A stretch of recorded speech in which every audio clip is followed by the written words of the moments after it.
ضرورت هم نشتا. شیطان ویلی موسی علیہ السلام ته چې صاحب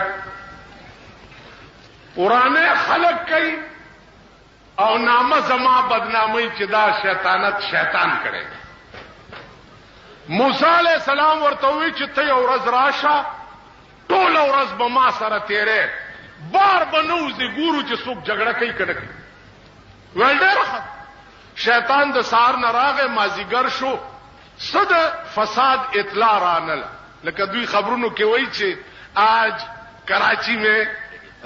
خیریت تھی اور کوئی ناخوشگوار واقعے کی خبر نہیں آئی التپنزل لسمڑی نو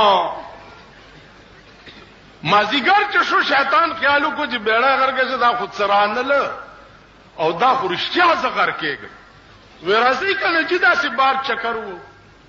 بار راوته دا سي د لاوري صاحب په مټيې تیر شو چې تیر شونو موسی عليه السلام مخکې او شیطان ورپسې ورمانه بنه جدا کېږي چې چرته سو ورانه ونکړي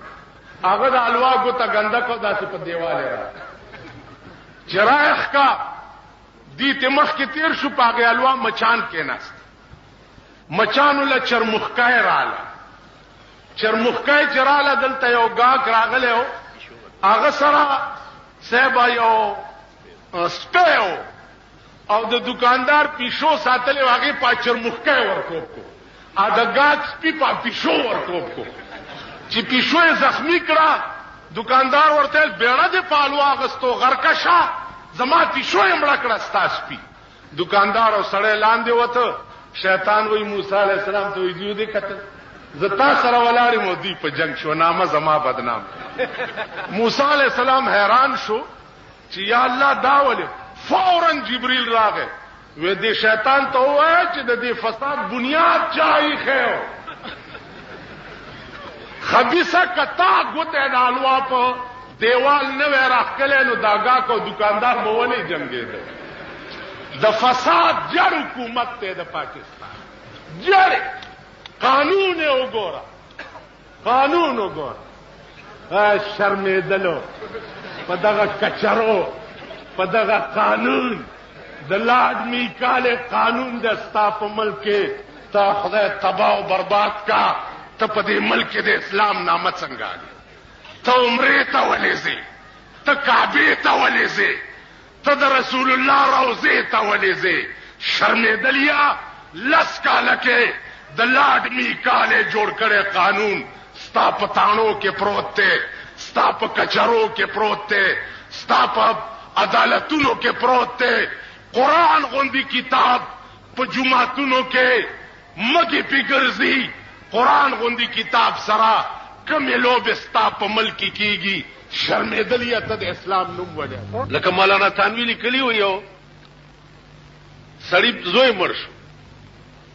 چې زوی مړ شو نو کوته کې داسې راواغستو